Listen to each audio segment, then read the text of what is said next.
Good afternoon, everyone. Welcome back to Civics first year class. So today we will discuss very short answers from each chapter. The most important questions we will discuss.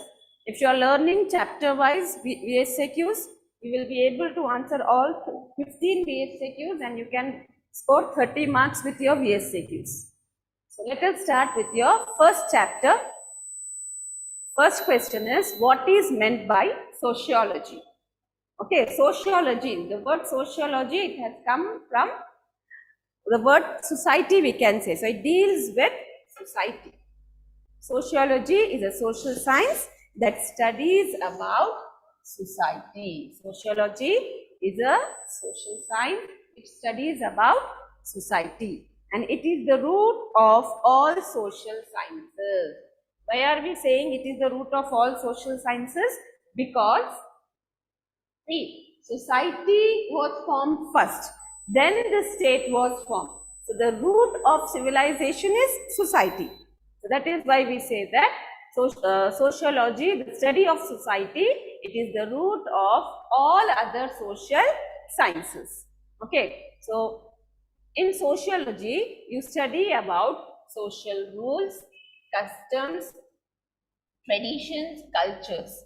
Okay, sociology, it studies about social rules, customs and traditions along with the culture in the society. So political science, the study of politics, study of state, it has also developed from sociology.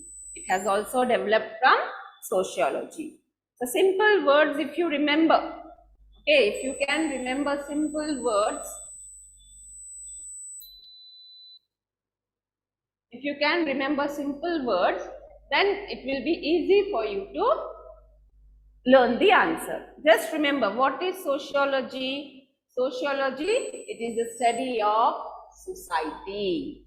Okay, it is the study of society. It is the root of all social sciences.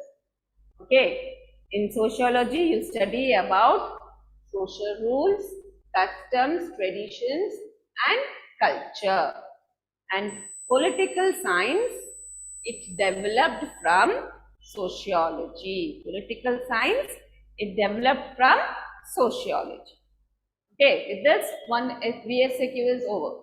Next is behavioralism. What is behavioralism? See, behavioralism is nothing but it is the study of political behavior of an individual in his state. How the individuals behave in political matters. That is behavioralism. So this behavioral movement, it started after Second World War. Okay, behavioral movement, it started after Second World War. So important, leaders or the exponents of this theory, that is behavioralism, or who led this movement? Charles Merriam, Almond, David Easton. Okay, these were the political thinkers who led this movement. They led this movement. And this behavioralism, it emphasizes, it gives importance. Okay, it emphasizes on study of political behavior of an individual. Study of political behavior of an individual. Okay. So when did this movement start? This movement started in 1950. Behavioralism, it started in 1950. It is the study of political behavior of an individual. Charles Merriam, Almond, David Easton, okay, they led this movement and it started after Second World War. Okay, that is behavioral movement.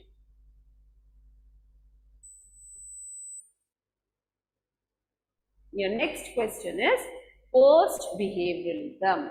What is post-behavioralism? Now this post-behavioralism, it is a reaction to the behavioralism.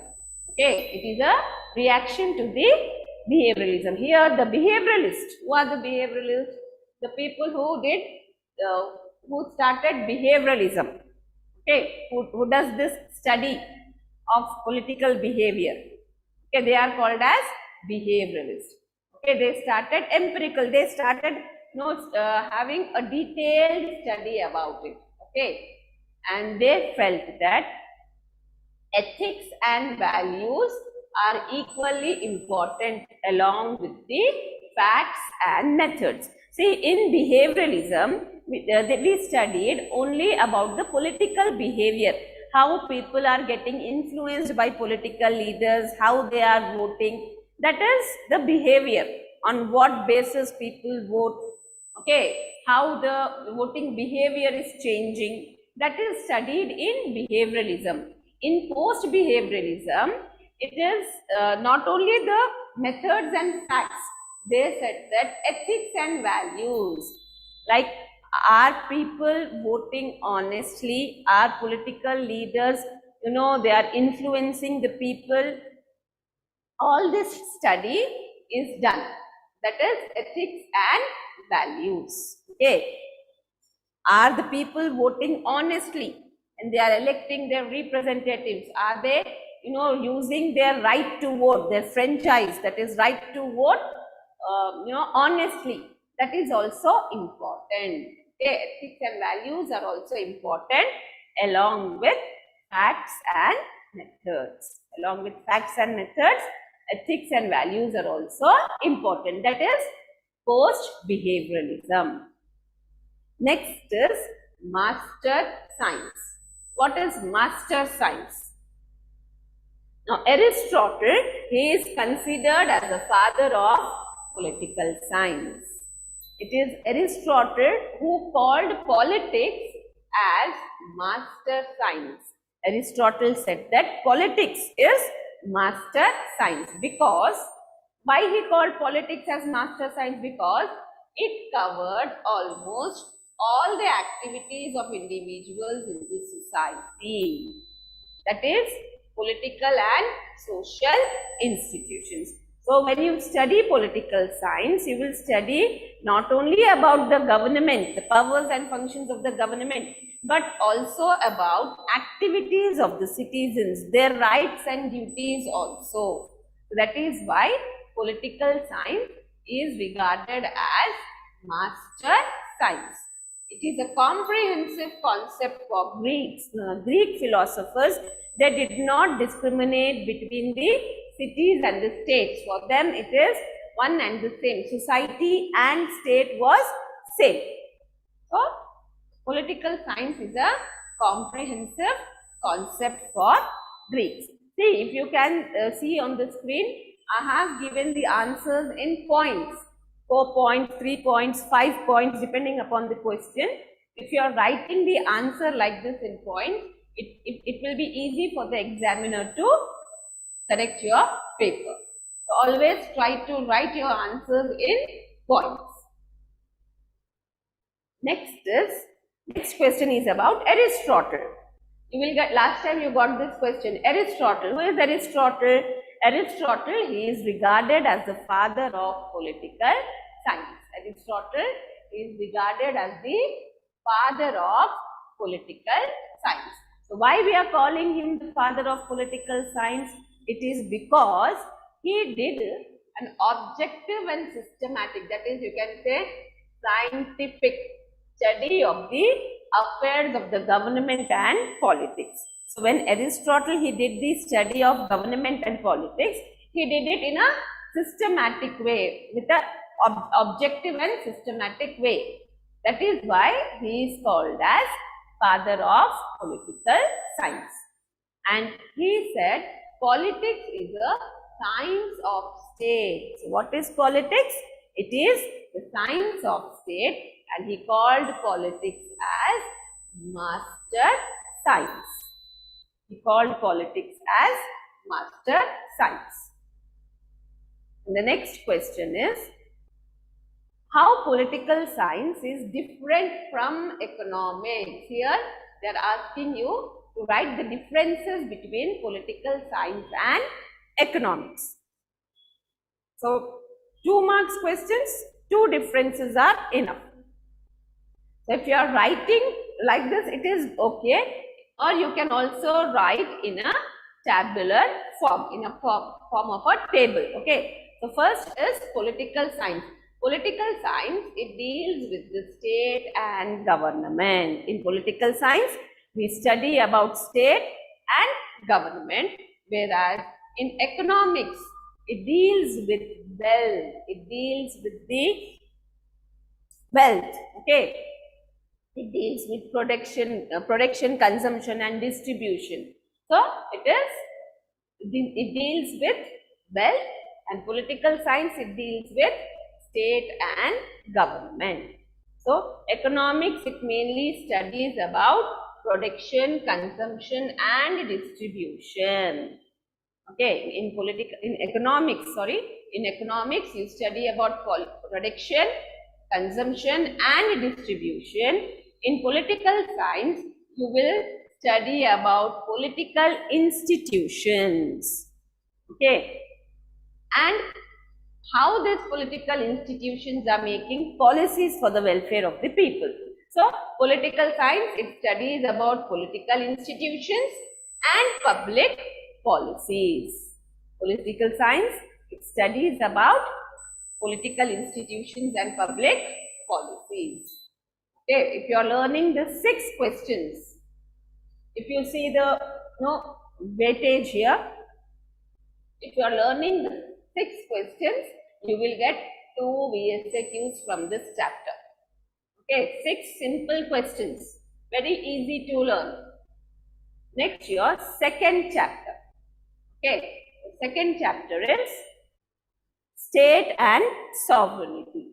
So, let us see what are the important questions, VSQs of this chapter. What is state? What is state? Here you need to write about state. So, what is state? It is a political organization. What is state?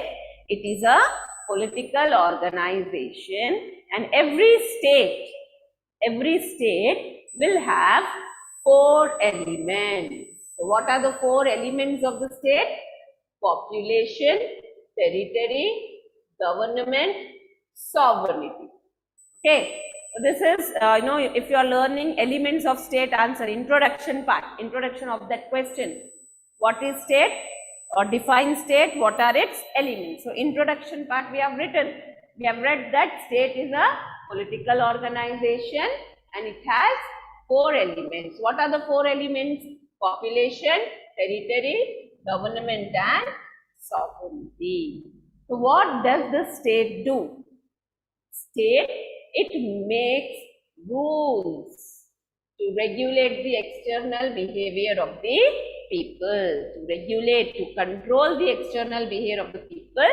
State makes the rules or laws, you can say. See, government is an element of the state. Through this government, state controls the people. So, the government, what it does, it makes laws as well as it will make policies for the welfare of the people. It works for the welfare of the people. Okay. Next, what is government? What is government? Government is an element of the state. See, we have seen here, state has 4 elements. In that we have seen government. What is government? It is an element of the state. What does the government do? It makes policies for the welfare of the people. So, it is like an agent or agency of the state. On behalf of the state, government is functioning or working. On behalf of the state, government is functioning. So, it is an agency of the state which makes and implements the laws. Government will make and implement the laws. Why it is making the laws? To regulate external behavior of the people, to control the external activities of the people. Government will make and implement the laws. So, government has 3 organs. Okay, government will have 3 organs. What are the 3 organs? Legislature, executive, judiciary. And if you say the types of government, there are different types of government like parliamentary government, presidential government, unitary government, federal government. So government is of different types. Whatever may be the type of government, it will have these three organs. Okay, irrespective of the type of government, every government will have three organs, that is legislature, executive and judiciary. I hope I am clear with these two answers now. From the second chapter, let us move to the next question. What is society? The next question is, what is society? Now, society, it is a social organization. Okay, society, whenever you talk about society, it is something related to, social, that is social organization. So, society is a social organization. So, in society, we don't have laws. Okay, it is the customs and traditions. Okay, customs and traditions are followed in the society. Customs and traditions. See, when we say laws, laws are always uniform. Okay, laws are uniform, whereas customs and traditions are not uniform. So, these customs and traditions, they become the rules of the society. Customs and traditions, they become the rule of the society, and the rules of the society are not uniform. Customs and traditions are not uniform, so the rules are not uniform, whereas the laws which are made by the government, they are uniform. And the society does not possess definite territory. Society does not have its own territory. Wherever we go, we may cover society. So, there is no territorial limitation or boundaries. And society does not possess sovereign power or sovereignty.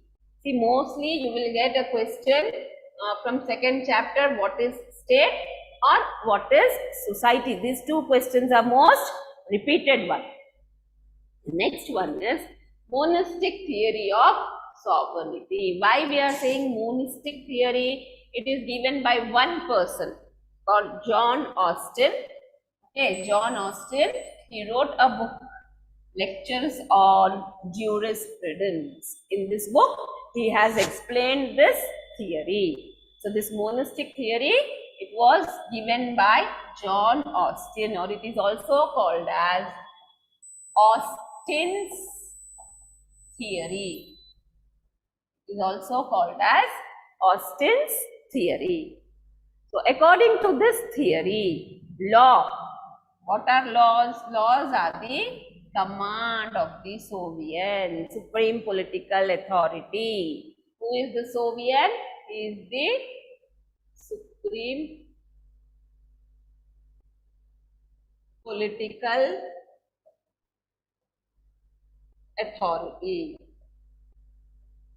What do you mean by supreme political authority? The person who possesses the supreme power. The person who possesses the supreme power is called as an sovereign. So, what are laws? Laws are the command, or you can say orders.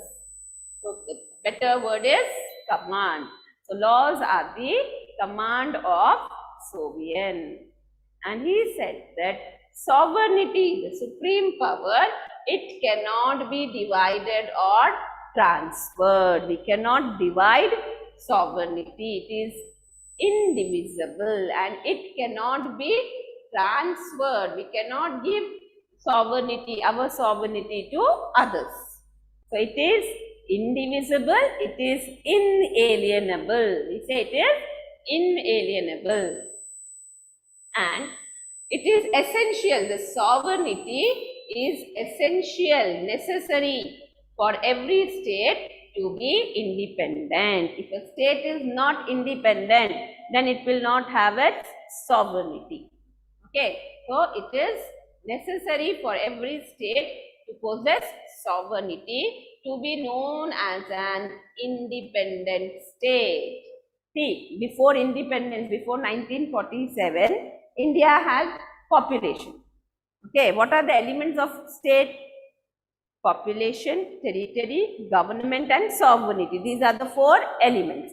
So, before 1947, India had population, India had its own territory, India had a foreign country ruling. So, that is, India did not have its own government, it did not have sovereignty, that is independence. After 1947, India became a sovereign state. So, to be an independent state, sovereignty is essential. Sovereignty is essential. I hope I am clear with this.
Okay, the next question is pluralistic theory of sovereignty. So, we have discussed Austin's theory, that is monistic theory, which was given by John Austin. Why we called it as monistic theory? Because it was given by one person, that is John Austin. The next theory is pluralistic theory of sovereignty. Why we are calling it pluralistic theory? Because few political thinkers, they have developed this theory, like G.D.H. Cole, H.J. Lasky. That means more than one person has developed this theory. That is why we are calling it as pluralistic theory. What does it mean? What is pluralistic theory? It is an attack on monistic theory of sovereignty. What do you mean by attack on monistic theory? It tried to find or criticize, you can say. It criticized monistic theory. Okay. So, according to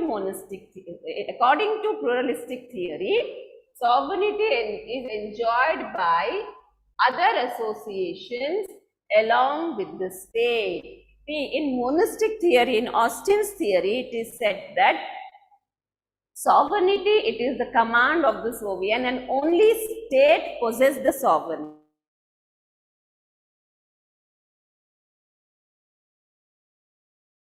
That sovereignty, it is enjoyed by other associations also. Not only the state, but other associations also enjoy sovereignty. And in monistic theory, it said that laws are the command of the sovereign. So, the pluralistic, they criticized and they said that laws are not the command of the sovereign. Okay, laws are made for the welfare of the people. They are not the command of the sovereign. So, here 2 points. We have seen, see, in monistic theory, we have said that state possesses sovereignty. Only state has sovereignty. No other organization or association possesses sovereignty, and law is the command of the sovereign. In pluralistic theory, what are we saying? We are saying that it is not true that only state possesses the sovereignty. Other than state, okay, associations other than state, even they possess sovereignty, and the law is not the command of sovereign. Okay, law is not the command of sovereign. Okay, pluralistic theory is completely opposite to monistic theory. Next, coming to the next question, internal sovereignty. Now, when we say word internal, it means within the state. Okay, within the state. So, sovereignty has two aspects. It is internal and external. Okay, so internal sovereign means it has supremacy over all individuals and associations within the state. Okay, within the state, the sovereign power has control over all individuals and institutions. And this person who possesses the sovereign power, he is above all the laws. Sovereign power is above all the laws. And this sovereign provides rights to the people. Sovereign provides rights to the people. So when we are saying internal sovereignty, that is supremacy over all the individuals and institutions within the state. Next is external sovereignty. What do you mean by external sovereignty? External means from outside, right? Internal means within, external means outside. So here sovereignty, external sovereignty means state is independent from the control of any foreign country. That means no other country is controlling a state. It is free from the foreign control. Okay. So, for example, India before 1947, it did not have external sovereignty. Britishers were ruling India. Okay. So, external sovereignty means national freedom. Independence. External sovereignty means national freedom or independence of a state. Okay, each state is independent of other state. No foreign country is ruling any nation or state. That is independence. External sovereignty, simple word to understand external sovereignty is independence of the state or national freedom. Independence of state or national freedom. Next, mention any two demerits of, what is meant by nationality? Your third chapter. Okay, your third chapter. What is meant by nationality? What is nationality? Nationality is your identity, your legal status. So, nationality is the identity or legal status of the people of a nation. Okay, which nation you belong, that is your nationality. Okay, so a person who is born in India, okay, he is called as Indian, or citizen of India is called as an Indian. Indian is his nationality. Citizen of America is called as an American. Okay, citizen of Australia, an Australian. So it is the identity of a person to which nation he belongs. Okay. So how does the nationality form? Any bound by common factor which promotes unity among them. So any common factor may be, the race, language, religion, culture, geographical unity, okay, history, all this, any of the factors among this. Okay, what are the common factors? We can see race. Okay, to which race does the person belong? Then religion. Okay, language. Then geography.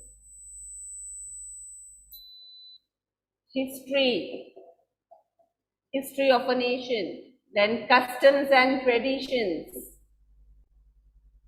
Okay, all these, they are the factors. Any of these factors Any of these factors will promote unity among people. See, the Pakistan, it is formed on the basis of religion. Bangladesh, it is formed on the basis of language. Indians have common history. Okay, and people having something common among themselves, they can easily form into a nation. So, what will they demand? They will demand self-rule. They demand self-rule. Then, example, people in India are called as Indians. People in India are called as Indians. Next is, what is the importance of nationalism? Nationality is your identity. Then what is nationalism? Nationalism is your love towards your country. It is a feeling towards your country. So nationalism, it will help the people in getting freedom from foreign rule. Example, our freedom struggle, Indian national movement, our freedom struggle. It was the need, or it was the demand of the people of India to get freedom from the British rule. So people, they came together, people from all the walks of life, different sections of the society, they came together and they fought with Britishers. So it's not only one or two people who fought for our freedom. People of whole country, irrespective of their caste, religion, gender, they fought with Britishers for our freedom. So that feeling, each and every individual, they had feeling for the country, love for the country. Okay, nationalism, it helped people getting freedom from foreign rule. Nationalism developed unity among the people in achieving common goals. See what happened? People of India, they came together, they united together to fight with Britishers. What was the aim? What was the goal? To achieve freedom. So each and every individual, they had same goal, common goal, that is freedom of the country. So when there is nationalism, okay, in the people, they will contribute to the progress of the nation. They contribute to the progress of the nation. So nationalism, it will help in getting freedom. It will develop unity among the people to achieve common goals. It will help in achieving progress of the nation. Then it prevents economic exploitation. Nationalism, it prevents economic exploitation. Next question is, mention any two demerits of nationalism. Demerits, disadvantages of nationalism. Just now we have discussed, what is nationalism? It is your love for your country. So everything has its positive and negative. Okay, advantages and disadvantages. So what are the disadvantages of nationalism? It is your love for your country, it is love towards your country. And what are the disadvantages? Nationalism, it makes people extremely proud of their nation. Okay, nationalism, it will make people proud of their nation.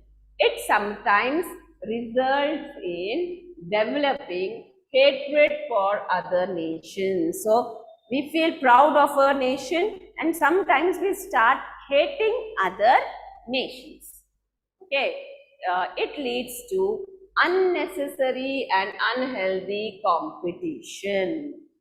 Okay, it will lead to unnecessary and unhealthy competition among the nations. So this feeling, nationalism, it is a flexible feeling. Okay, it is a flexible feeling, it changes. Okay, for example, we'll take example of a cricket team. If India is playing well, we feel proud, we feel that no other country is, equal to Indian cricketers. Like that we feel very proud. And sometimes we, start degrading the players of other countries. This will lead to unnecessary and unhealthy competitions. Okay, it will sometimes it will become a do or die situation for our players. Yes or no? Unnecessary. It is just the feeling of the people towards their country. It will lead to unhealthy and unnecessary competitions among the nation.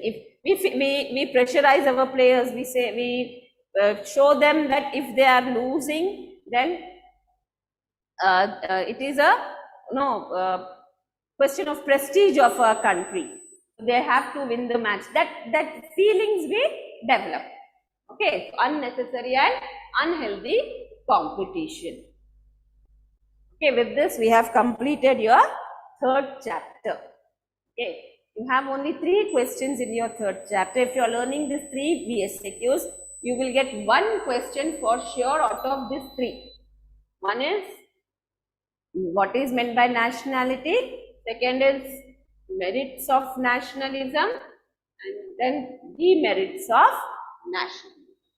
Fourth chapter, you have 5 concepts in that: law, liberty, equality, justice, power and authority. It's a very lengthy chapter, and for each concept you have VSQs. There are around 60 to 70 VSQs in that 4th chapter. Out of that also, if you want to learn the most important, you will get it around 20. So we will skip your 4th chapter for VSQs. We will not learn VSQs from your 4th chapter. We'll move to your 5th chapter, that is political ideologies. Okay, political ideologies. So here we will discuss. The first question is individualism. Individualism. Individual means one single person. So what does individual mean? Individualism means, it means state should leave the individuals alone. State should leave each and every individual alone. If state is interfering in the matters of an individual, if the state is providing everything, state means government. If it is providing food, clothing, shelter, everything to the people, then people will become lazy. If individuals are left alone, if they are given, responsibility to earn their bread and butter, then they will work. Okay. So, it advocated limited powers and functions of the state and maximum freedom to the individuals. Okay, so individualism, it supports that states should have less powers. Okay, states should have less powers. What is individualism? It says that states should have less powers and individuals should have more freedom. That means state should make less laws. Okay, state should make less laws. Okay, so it supports that, it advocates that state must have limited powers and individuals should have maximum freedom. And this word individualism, it is derived from French word laissez-faire. Okay, laissez-faire, which means leave alone. Leave alone the individual. He will develop himself. Okay, so individualist. Okay, individualist, they regarded state as necessary evil. Necessary evil. State is necessary. Why it is necessary? For the protection of the people. Why it is evil? Because it is making people or citizens lazy. The citizens are completely dependent upon the government. So, state is a necessary evil. According to individualist, state is a necessary evil. Okay, I hope I am clear with the individualism. If you are writing this, 2 sentences, That individualism means state should leave the individuals alone. State must have limited powers and individuals must have maximum freedom. That will fetch you 1 mark. Okay. Next is neoliberalism. Neoliberalism. It supports classical liberalism. Neo means new. Classical means old. Okay. So it seeks to restore laissez-faire individualism. So this neoliberalism, it also supports individualism or laissez-faire. It opposes modern welfare state. It says that state should not interfere, and it should not control the economic activities. State should not intervene in the activities of an individual, and it should not also control the economic activities. Okay, so F.A. Fayek, Milton Friedman, they gave this neoliberalism. They gave this theory. The next is laissez-faire. Important question. Okay, laissez-faire. What is laissez-faire?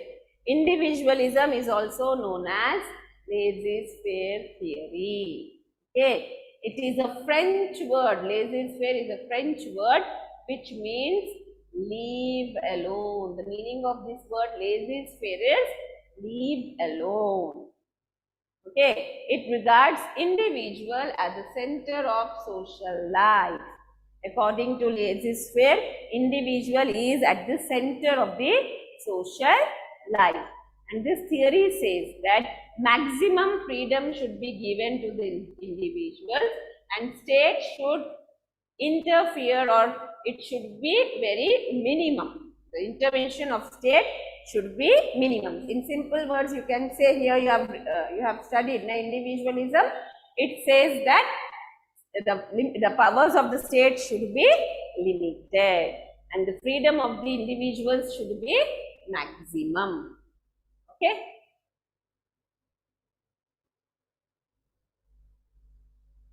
Next question is capitalism. Capitalism is an economic and political system. Okay, it is a system in which countries' trade and industry is controlled by private owners, rich people, for the profit. Okay, the trade and industry in capitalist states is under the control of the rich people, private people, not in the hands of the government. State means government. Okay, in capitalism, the country's trade and industry is in the hands of private owners, businessmen, rich people. Okay, it is not in the hands of government. And the aim of this capitalist will be acquiring more and more profits. And they don't give their profits to their laborers. They keep their profits. Okay, so which will lead to inequalities, economic inequalities. Okay, as profits are kept with the owners. So owners are rich people, they will become more rich, and poor people, they become more poor.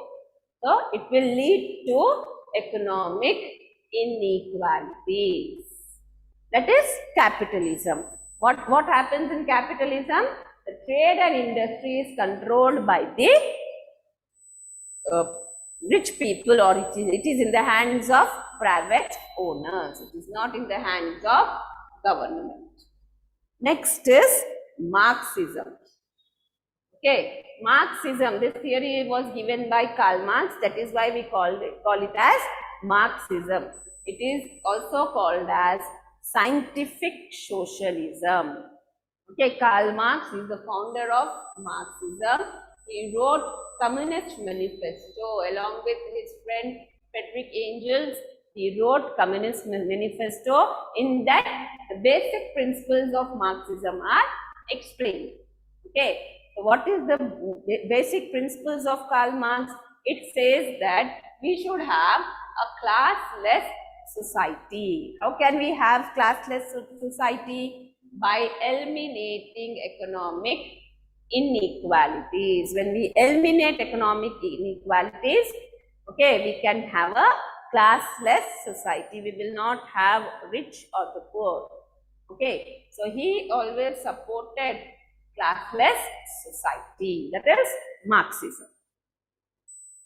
Next is non-violence. See, from this chapter, from your 5th chapter, you will get 3 VSAQs. You will get 3 VSAQs. Most important topic for 2 marks. 3 questions means 3 twos are 6. 6 marks you can score with VSAQs.